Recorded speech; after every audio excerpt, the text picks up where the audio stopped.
graduates have been going through DEI training and focusing on the law from a DEI standpoint. Yeah, So, which you know, is understandable without all of the way the judges are right. And deciding. It's like they've already won. yeah, So let me just make sure that's off. Okay, great. I'm just yeah. And going. you're exactly right. That is the big implication here, is that they're rewriting the judiciary through the American Bar Association accreditation requirements. Yep. Okay, let's get started then. Hey everyone, welcome back to Be Not Afraid. Today we're going to continue our conversation because, well, I could talk to Susanna for a really long time. But we're going to continue our conversation on accreditation. Uh, so many, so many organizations are doubling down. So many associations are doubling down. Just this week, I heard Randy Weingarten of the American Teachers, the AFT, American Federation of Teachers, speak about how they're going to link um, how they're going to link up with the World Economic Forum to create curriculum for all students. And I've seen a lot of these organizations that are anti school choice, but they're not really anti school choice. What they are is they want to force you and force your family to adopt their ideas as the only acceptable ideas. So I wanted to have Susanna back on and to talk more about accreditation, to talk more about how we got here and what this looks like moving forward. So thanks for coming back, Susanna. Oh, thank you. Thank you for having me. So you were just saying that you had a new development in your state of Tennessee. Can you share that with me?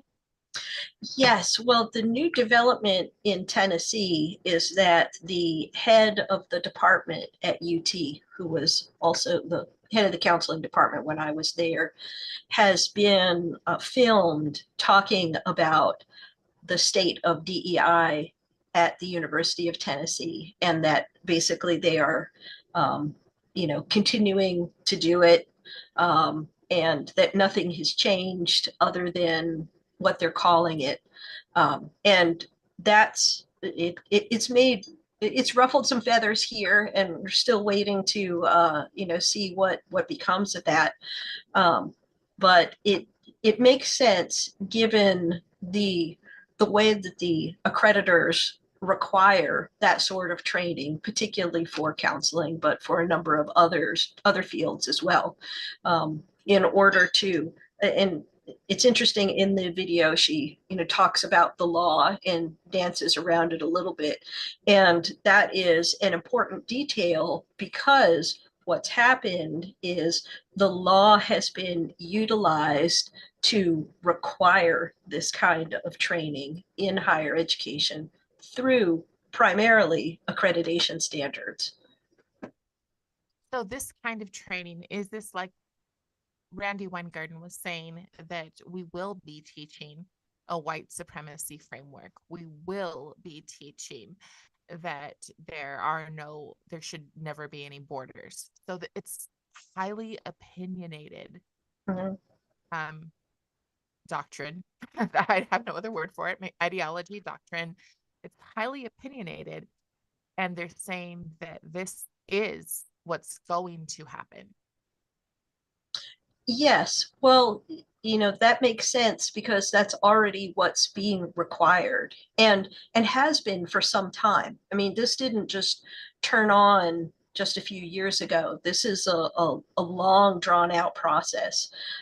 In counseling, I've traced the history back to the late 1980s when they had a big gathering and made some decisions about the profession. And a big one of them, the way that it came about in counseling is they required multicultural uh, counseling classes. And the requirement was that counselors should adopt multicultural values. And back in the 80s, when they were first deciding this, they specifically stated that they should encourage their clients to also absorb these values. Now, that's just wildly unethical. And through the years since then, that part got erased from the record, but not from the training. And so if you were to go to be trained to be a counselor now, one of the things that they would teach you is what they call broaching. And that's bringing the conversation, whatever it is you came for, you came in, because your grandpa died, or, you got a divorce, or, your kid's giving you a hard time.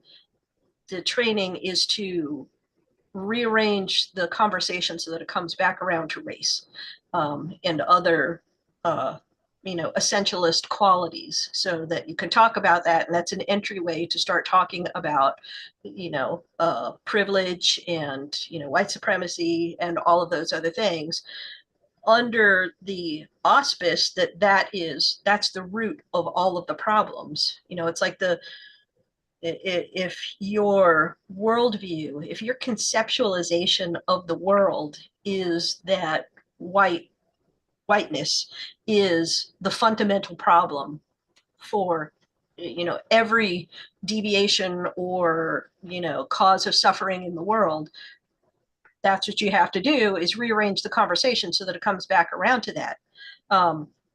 And I can't really say what people are actually thinking, but based on the training and the results, that is the belief, and that there is no other way to interpret reality. So that's how that works. Word. So when I think of multiculturalism, I think of what's going on in the UK. And you've got a bunch of people who have been proud of their British heritage forever. And now you have open borders and you have people who fundamentally want to change their values. And when I say fundamentally want to change their values, I'm talking about things like grooming gangs. Mm-hmm. I'm t- and so we can say, oh, well, that's the UK and, leave them alone. But we just recently had a similar situation, I think in Minnesota, happened that I just saw on the news today, where a young girl was taken. It was just exposed today. It obviously happened beforehand, but a young girl was taken. She was like 12 or 13 years old. She was assaulted, and these people, because it's their culture, they're like, oh no, this is a family man, and he called and called, and the girl would not answer the phone, and finally her brother started, he lured him in and pretended that he was her, and they got him and they were able to turn him in. The thing is that is their culture. that Mm-hmm. is that is these people's culture, and they are here now. And so you've got that culture, which you are supposed to embrace. And you even have to be careful about even saying the name of what that culture is, because it's protected. Mm-hmm. But then on top of that culture, you have another culture that we're all supposed to embrace, right? You have the gender ideology culture. These two things remove, because I know people are going to go like, oh, Christian, but remove the Christian part of this culture, or of the conversation, and just take these two just diabolically different groups, right? Yeah.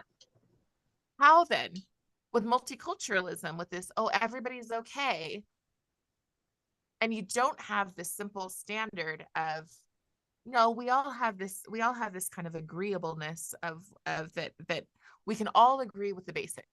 We can all agree that in America we get private property. That's Mm-hmm. something we can all agree with. But different groups don't. So how do you teach that? How do you teach multiculturalism, and why did we ever think it was a good idea? Well, multiculturalism, from my point of view, is one of those ideas that the way that it is written about and presented, it's created in a way to sort of make the speaker look smart. But if you parse out what they're actually saying, it's really, really stupid. Um, and that's that's a big part of what's going on there, is a certain manipulation that happens in how these things are talked about.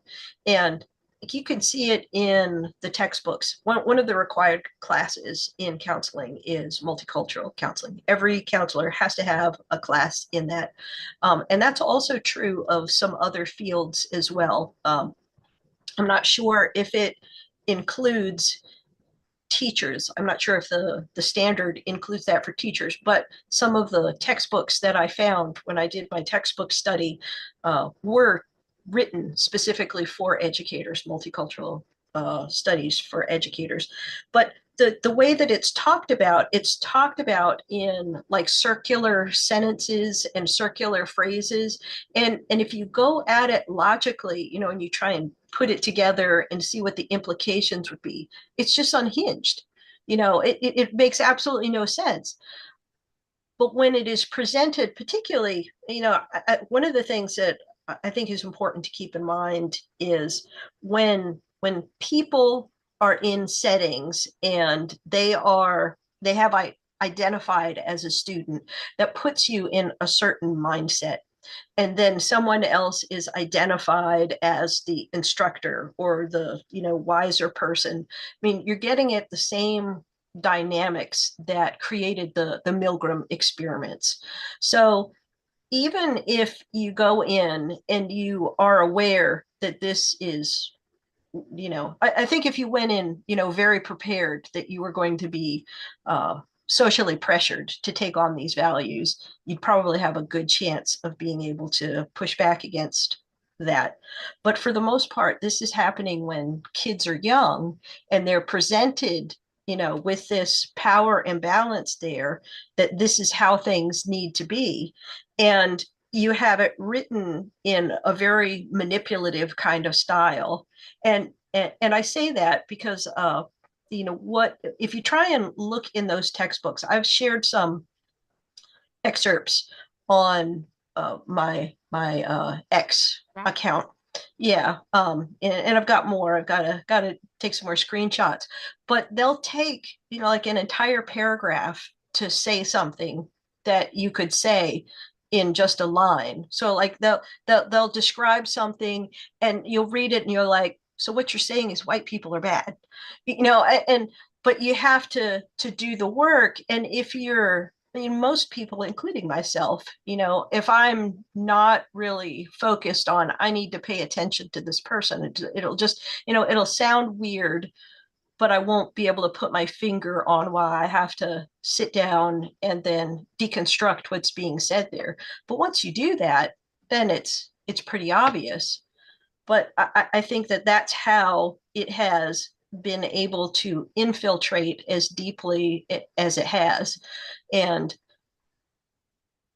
what I wonder sometimes and what I don't know is for a lot of the early adopters, you know, how much they really understood of what they were doing. I mean, I think that some believed that it would be helpful, and I think that some maybe just were not very bright, because you know, you just, you know, I hate to be that way and, you know, state it that way, but if you look at it and if you look at what it's calling for, it doesn't make sense, because what it calls for is, you're right, you know, having different people and different cultures living together in a parallel fashion.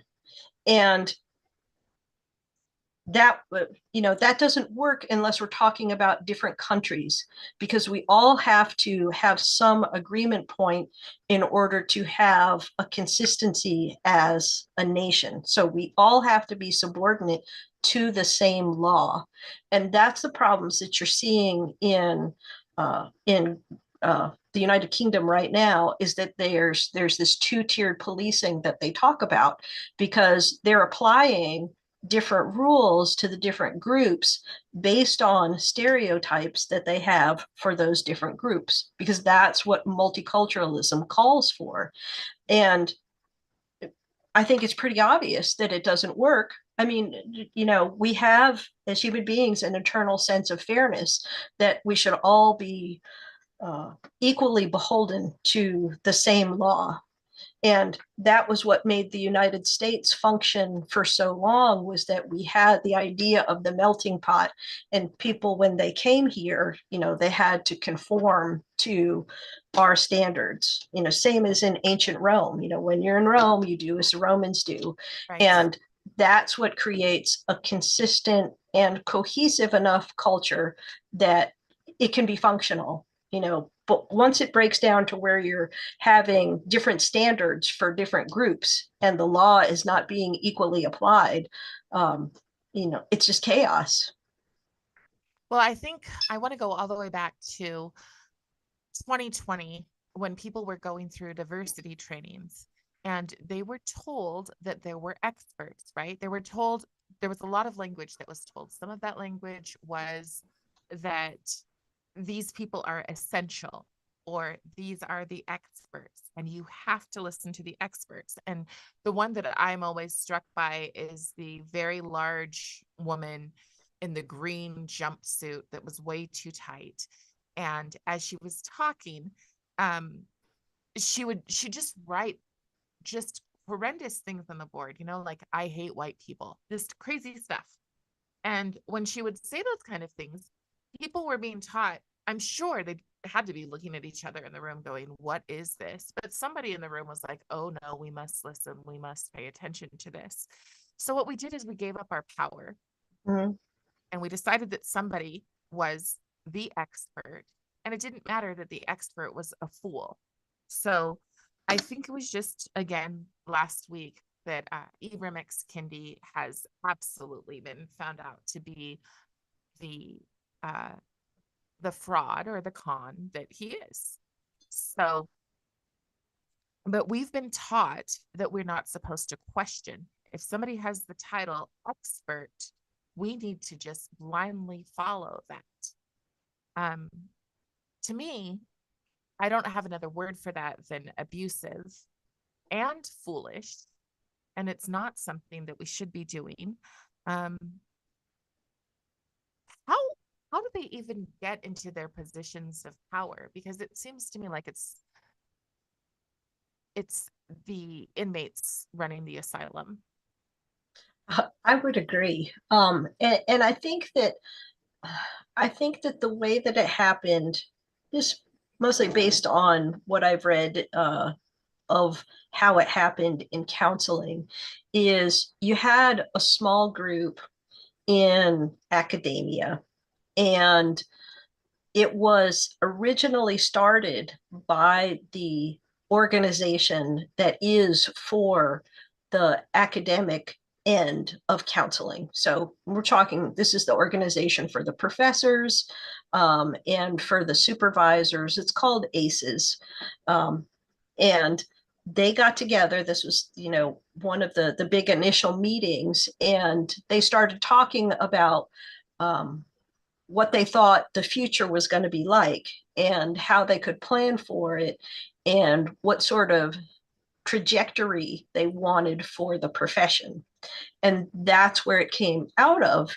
And I think that where that really went off the rails is that they were academics. They're not working out in the work world. They're not in touch with that. They're not, they don't have the limitation of having to deal with the consequences of their choices in this.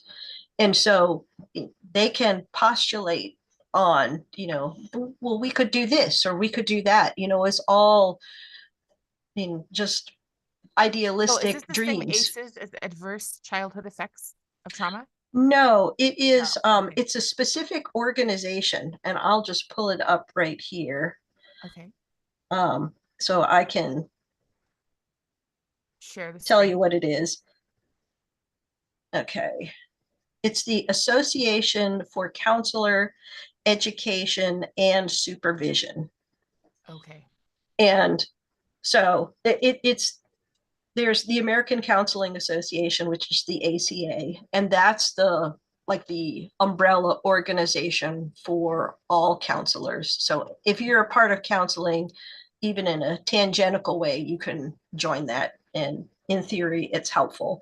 And underneath that umbrella, ACES is the organization that is specifically for academia, the academia angle. And there's several others that are underneath it too. In fact, there's one organization underneath the ACA umbrella that is specifically for social justice. And then there's another organization that is specifically for LGBTQ issues. And that's how these organizations structure themselves. And it's important to know that because all of these things are kind of filtering together, and then they're using their collective power to lobby for and against different laws that they think are going to help that profession. And that includes a lot of the licensure laws that we see all across the country. You know, they are involved in that. And there's the Honor Society for Counseling Students, Chi Sigma Iota. Their job specifically is to, you know, they're partly a social group for graduate students, but they do a lot of lobbying, and they've got on their website, they have letters and that sort of thing, form letters, so that their members can go and send them to state and federal representatives to say this is what we want. And they've been very effective. You know, they've got it in 4 different states: Ohio, Kentucky, North Carolina, and now Florida, that you have to have CACREP accreditation in order to practice in those states. And CACREP is the organization that requires multicultural counseling. And so they're working to create a monopoly in accreditation the same way that the American Bar Association already has a monopoly, or the accreditation body for social work already has a monopoly. And in that way, they can dictate what is appropriate curriculum for the entire country. Even if we, totally eliminate the Department of Education, we still have these accreditors that are dictating, particularly for our licensed professions, what it means to be a well-educated, or, what is the appropriate education. And right now, almost across the board, it is ideological. And that's, as terrible as everything that is happening in counseling is, the bigger issue is that it's not just counseling, and that it's not easily removed from the university environment, because these things have been so deeply woven into accreditation standards and into licensure requirements. So if your licensure requirements require that you get an ideological degree, what you're getting entirely ideological professionals. And that's what people So, need to understand. right, right. This is the long march through the institutions. Mhm. Uh, sorry, coming to fruition. They have ideologically changed what people believe, and they've said, if you believe this, you're the smartest people. So, Mhm. which becomes a badge of pride, right? So you have this badge of pride, and what you so you do you I think it would be almost impossible to not think that you're better than others when you have graduated and learned all of these things. And so when other people, because part of that is, aren't you guys taught uh, that people who don't agree with you are basically less than you? What are you taught about people who will not succumb to this? Well, the way that it was handled in my group is that it wasn't explicitly stated what was the bad group, but it was expected to be known without having to state it. So one of the ways that it came up is that at one point they went around the class asking everyone what their nightmare client would be. And to a person, everyone else said that their nightmare client would be a racist white man. Now, I was one of the last ones asked about that. And, I didn't, I wasn't going to change my answer because everybody else seemed to be in agreement. I guess I'm a hard case like that. But I said, narcissists and psychopaths, those personalities are kind of scary. Um, and the professor, kind of dismissed that and, said, well, what do you mean? Psychopaths just want love. And it just sounded crazy to me. And, I ended up asking for a meeting with him later on to discuss that because I'm like, ordinarily you're not dismissive. It's like I don't understand why you would dismiss that. That seems like a it seems like a reasonable concern. I don't know. But that is how they did it. And in having all of the other students, saying the same things, it was very clear, I think, to the other students, especially because they were all so much younger and had been probably coached to do this for quite some time, and not coached to stand against the tide. That they all just, it's like, oh yeah, we know what you want, and what you want is a racist white man. That's the bad guy. And certainly from the other things that were part of the curriculum, you could see that in other ways. So the way that the standard calls for this to show up in counselor training programs is the diversity, equity, and inclusion needs to be infused throughout the entire uh, class and instruction. So what that means is when you would get a problem in ethics class, it would be written out in a very racialized way. So, say, this Indian American, new immigrant is having a drug problem, and he's having a bad interaction with two white Christian teenagers. And so, and it would all be like that. And the important things or the identifying characteristics were not, this person has depression, or this person just had a big loss, or this person has been typically rewarded for the wrong things. It's all about the exterior racialized characteristics. And from that, you are supposed to discern the diagnosis.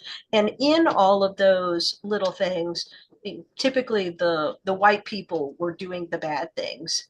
So, And it's not just the white people, it's oftentimes the white Christian or the white mm-hmm, Christian cisgender, correct? yeah, mm-hmm, yeah.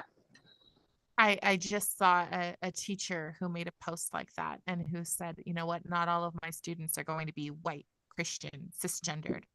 And it's just like, do you not understand that you have been taught to hate a certain group of people?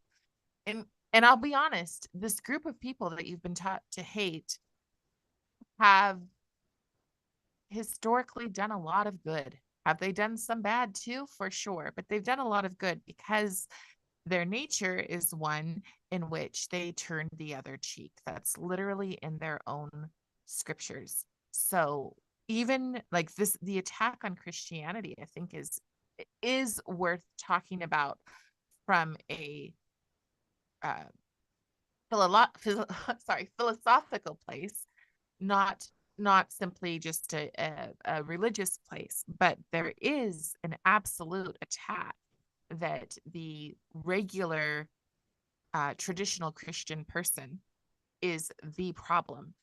I don't know if you know about like Chip and Joanna Gaines, but there's a lot of so-called Christians who are now attacking Christians and saying, well, the traditional Christian is full of hatred.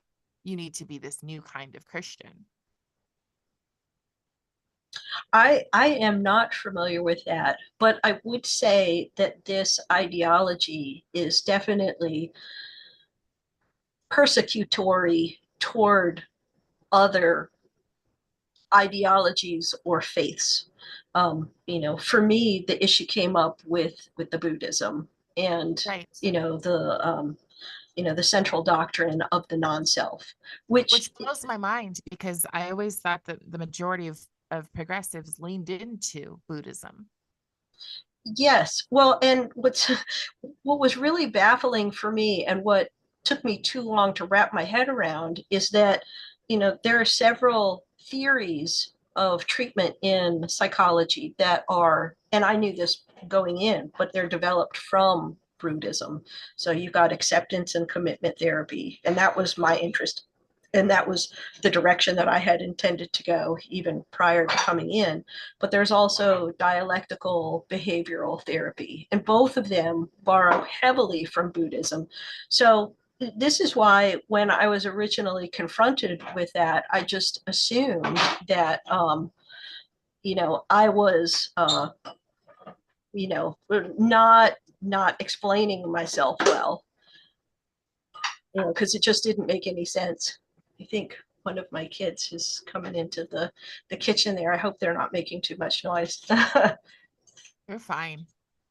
I, But I was worried about my dogs, but um, so this this new kind of religion, which is this ideology is definitely a religion. You definitely have converts, and converts are loved, bombed, and welcomed in fully. And then they are trained to make sure that they are behaving exactly the way that they should be. And you also have heretics, right?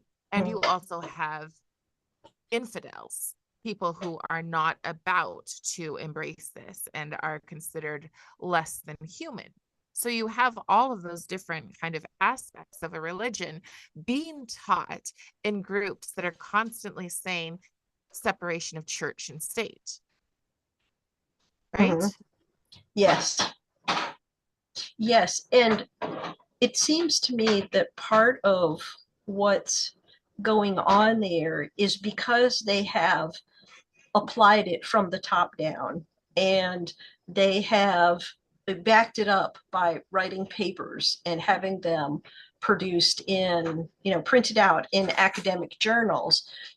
Therefore that makes it scientifically proven, Right. without actually doing anything that we would consider real science. I mean, and it shows up in so many different ways, because at no point do you see there being talk or there being exploration or testing about how this is going to work in the real world. If this was scientifically proven, where is the evidence that this makes people more mentally healthy? If this is scientifically proven, where is the evidence that shows that this makes a better society? It's nowhere. I mean, Right. what we're living out right now is that it produces absolute chaos. Right. So you were saying that this is not just in mental health, but it's also in law, Mhm. which makes a lot of sense in how certain certain precautions to get DEI out are stopped, or certain things to address multiculturalism are just stopped because our lawyers and our judges already believe this ideology. Yes. Well, one of the things that I have learned in my research is that the idea of critical race theory originally came out of law and law practice. And that, Kimberly Crenshaw. yes.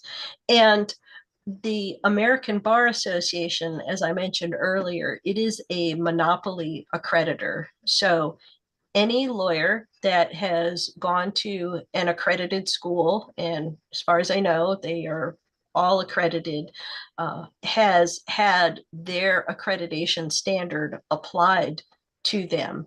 And there was recently a letter that came out from the Office of Civil Rights to one of the senators in committee, talking about how the American bar has created a lot of these problems.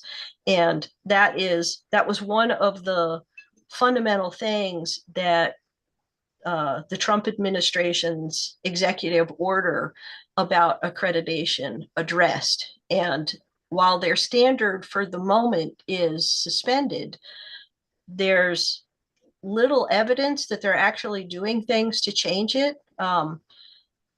But what it has created is it has created an entire generation of lawyers that have been trained it this way, and law schools that have been forced to evaluate their students and to bring on students, to recruit from different race categories, and their faculty from different race categories, and with a suspension of actual meritocracy as to whether they're good at it or not. And so what that means in the long term, not only is this going to overwhelm the judiciary with candidates that have all been ideologically trained, but you're also getting candidates who are not, maybe not the best and brightest. So, like, once you install the ideologically trained and not the best and brightest all across our judiciary, you know, who knows what's going to happen in terms of the law.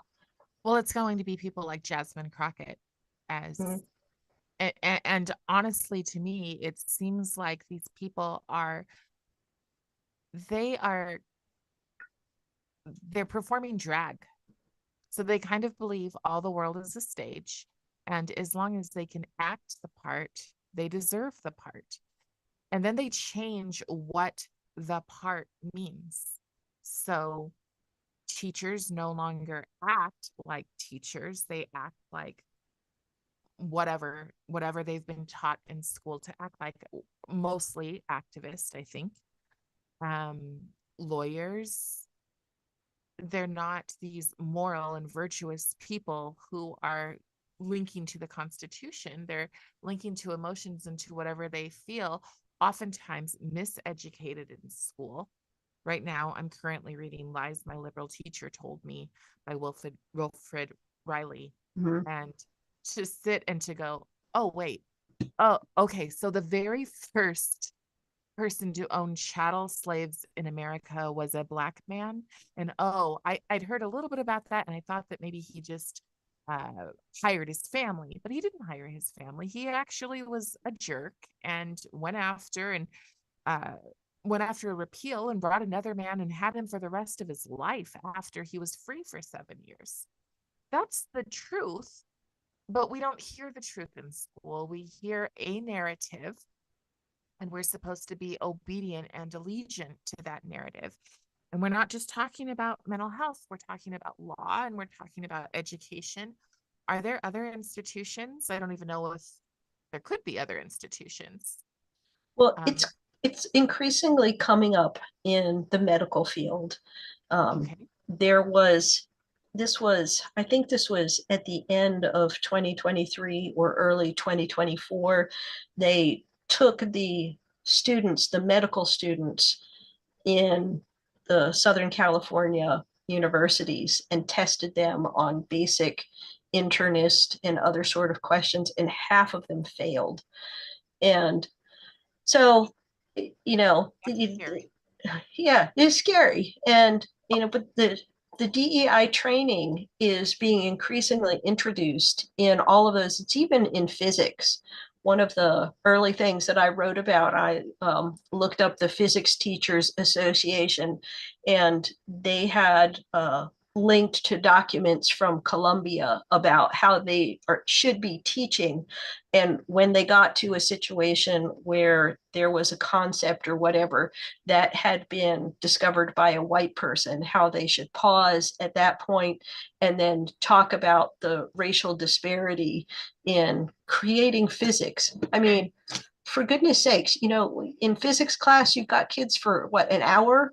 And, the the difficulty of the material, if you're not spending your time actually focusing on teaching the math that goes along with it, I'm not sure how they're supposed to learn physics. It's just, it's a huge priority problem. Well, You and I know, think another group that does have accreditation of some kind is the ministry.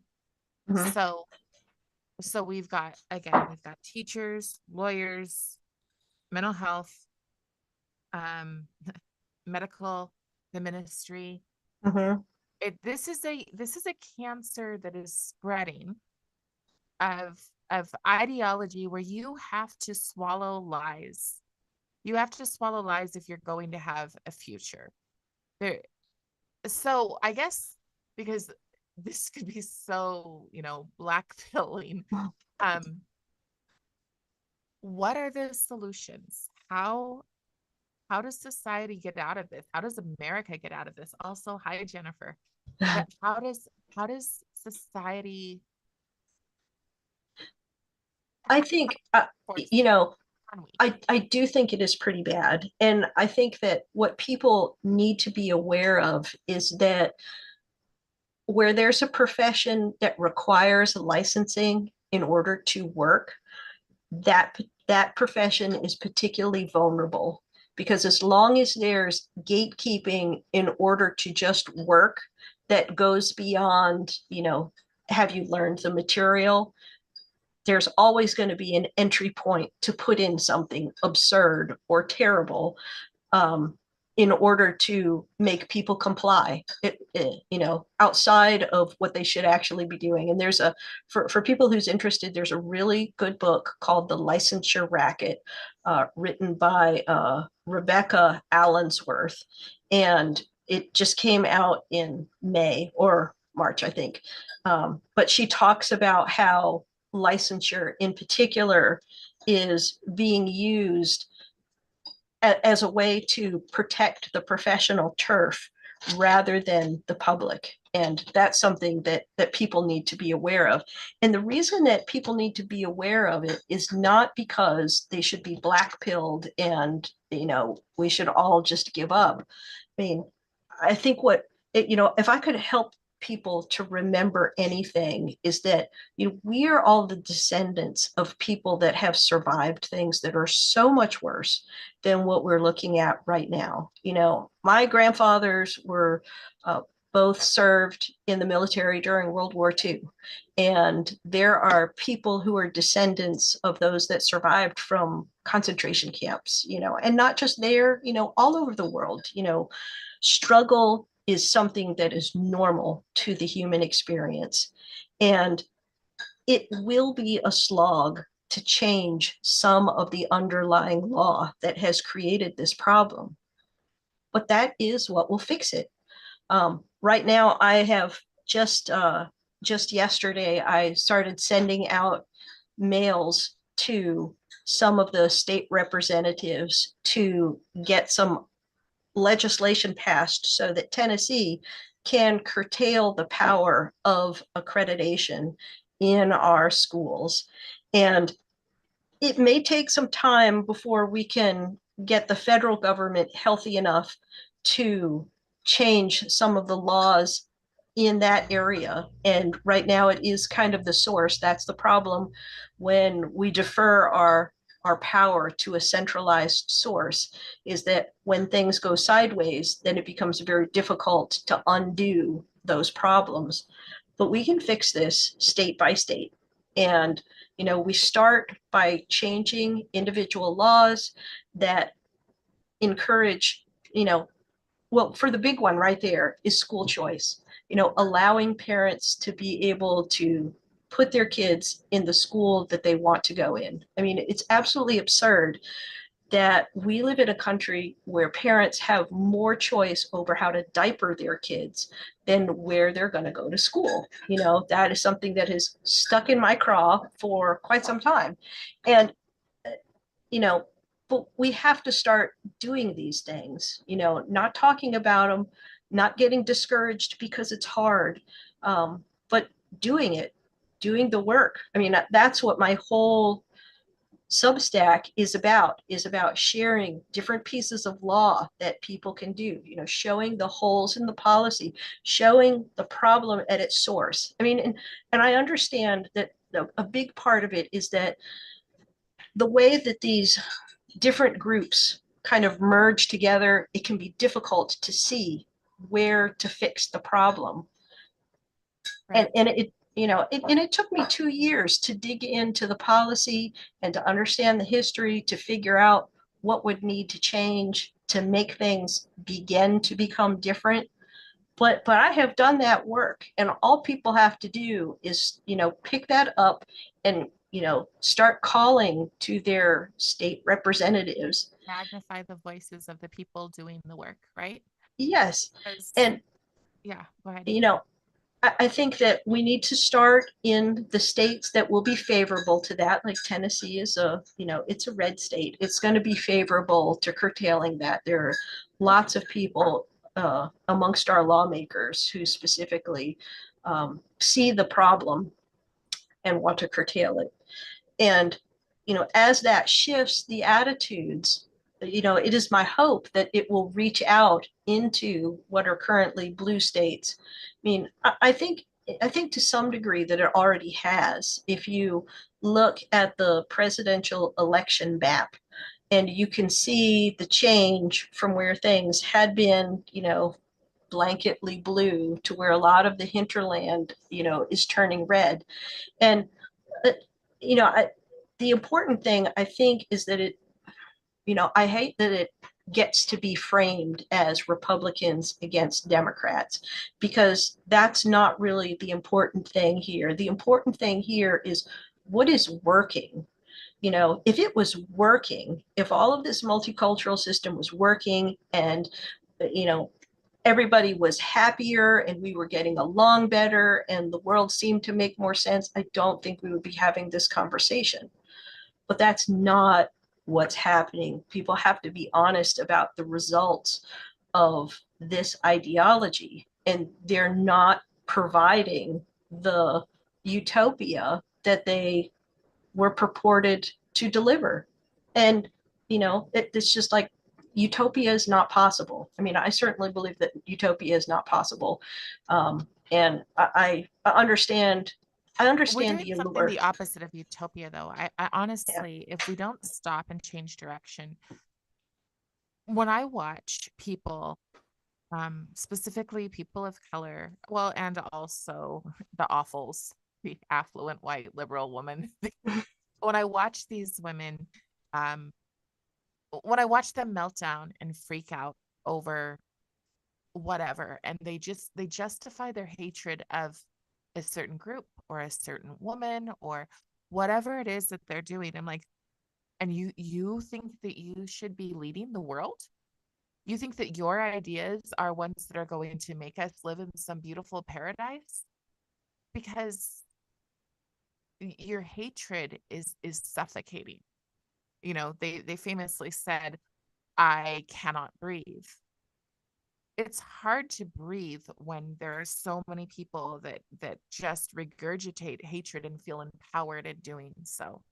And that is where I think they broke these systems. As a person of color, I don't want to go to the doctor anymore.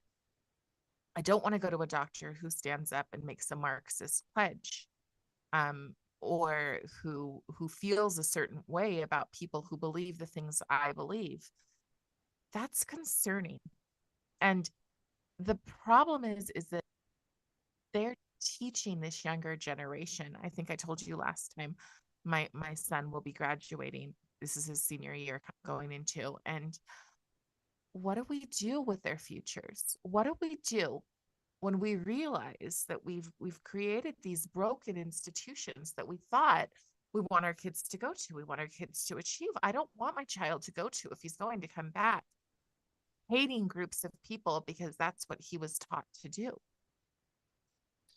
Well, I think some of the power is going to be in the hands of employers. And part of the reason that we have so many people getting processed through the university system is because degrees are required to get certain jobs. And what is unfortunate is that what you're getting out of that education is you're not getting educated in the subject. It's really more of a personality test, because what you get, after you've been processed through that system is you can verify that you're compliant and that you're conscientious enough to get good grades. And as long as employers are selecting for those personality traits, it's going to be difficult to shift that part of the market. Now, that said, the beauty of markets is that when there is an open opportunity, we have a lot of people that are very capable that for lots of reasons don't do well in higher education, whether, they are less compliant when they are exposed to something like a radical ideology, or, they need to be more focused on something that they particularly enjoy in order to be conscientious enough to complete it. But that's not the same as not being capable or not having high abilities, not having the merit in order to do well.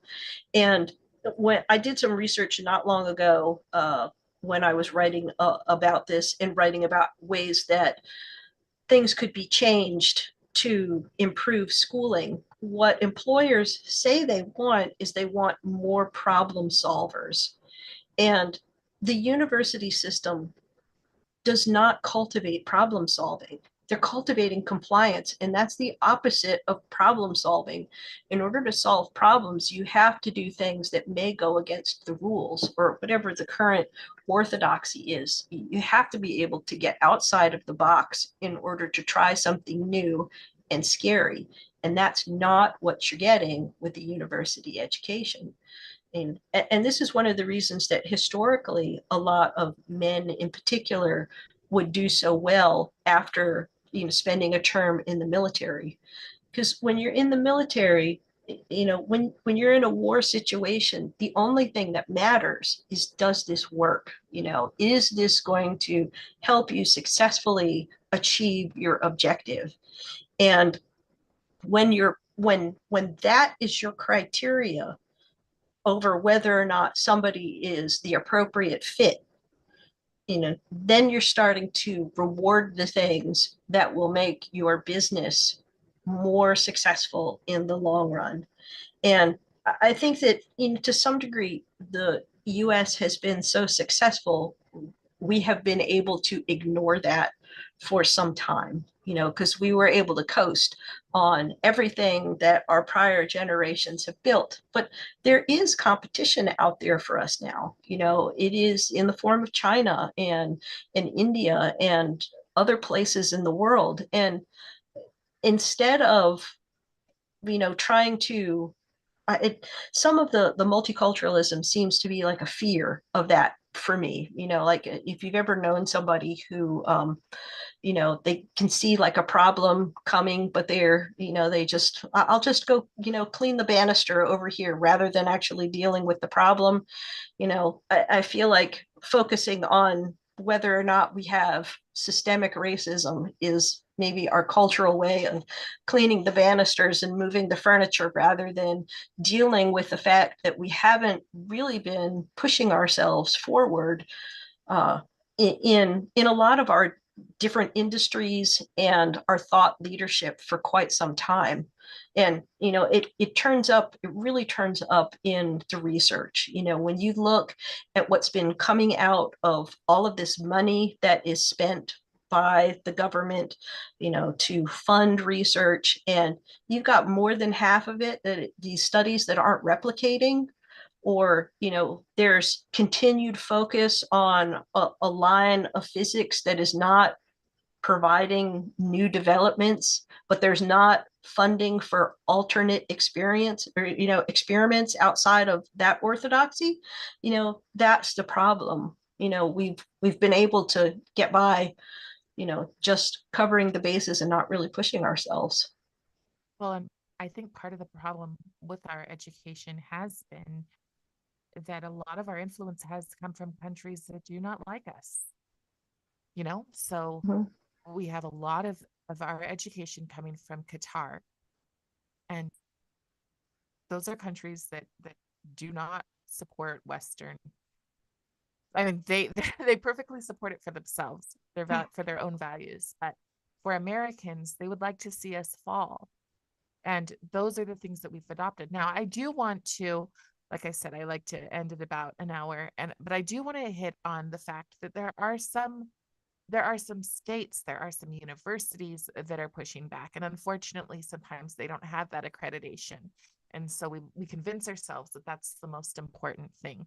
And like I said, my son's about to graduate from high school and he is in a public school because my husband is convinced that that is the most important thing. But I think that we can have a thorough education. We can learn how to do things. We can be there for each other. I know a lot of therapists who have become life coaches because the accreditation is not so important, but they're still doing the same kind of work. And so maybe that's the key for now, is to remove ourselves out of those situations where possible and to build alternate routes to success. I don't know if that's the case, but I know that that's what works in education. If you want to Mhm. have happy kids who aren't constantly thinking the most tragic things, who aren't afraid of climate change destroying their world tomorrow, who aren't questioning all of the gender stuff. If you want to have those kind of things, then you remove them from the situation. Um, and sometimes when you remove them from the situation, you can find better opportunities for them. Oh, absolutely. And I think a case that I heard about recently that really exemplifies this is there was a Asian student. I'm not sure exactly what their background was, but it was an Asian prodigy in California.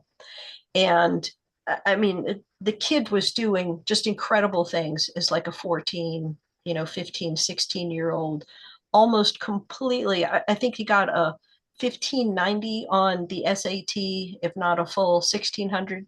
And he applied to all of the universities in his area and was turned down by every single one of them. And like, that makes absolutely no sense. His father right now is trying to file suit because he wants to change that. It's going to be, I think, a heavy lift in California, but I certainly support his efforts. But what gives me hope, and I hope does other folks as well, is that kid reached out to Google and Google hired him without a college degree. He is not in any debt. If he goes to college now, it will be for fun and maybe to get a date, but it's not related to his ability to work and succeed, as, given the state of it right now, it really shouldn't be. And from my point of view, I think that the way higher education is treating our young adults, it's predatory. That's too much debt. It's no wonder nobody's having kids. They can't get houses, and if they can't get steady jobs that actually provide enough for them to be able to pay off their loans without being totally strapped, we can expect more of this despair because they haven't seen the way out. They need help. Absolutely. Well, is there anything else that you want to hit on before we close? Oh, I think those are most of the big things. those are most of the big things, you know. Maybe sometime talk about AI. That's very interesting too. That's a whole new wrinkle, but you know. AI as a grassroots leader is something that really helps me on a regular basis, but I do understand. So I have given my AI a name that lets it know its place. I call my AI Mammy. But but I do think that yeah, if you don't understand that it is simply a tool, it can be a real problem. But it is a totally different subject. So I Mm. really appreciate you having this conversation with me. You know, I I just I want to get back to a place where we can be joyful again. I think that the people who stole our joy are the people who told us that we are not capable of doing for ourselves. The people who told us that we must look at an expert and we must be inspired by them and we must be obedient to them. And that is not the way I believe we are designed to be. It's definitely not a free people. And I think that the more people who have conversations like this, the more we'll move towards freedom and away from these really ignorant shackles of somebody had said Crockett is vile and she's a mockery.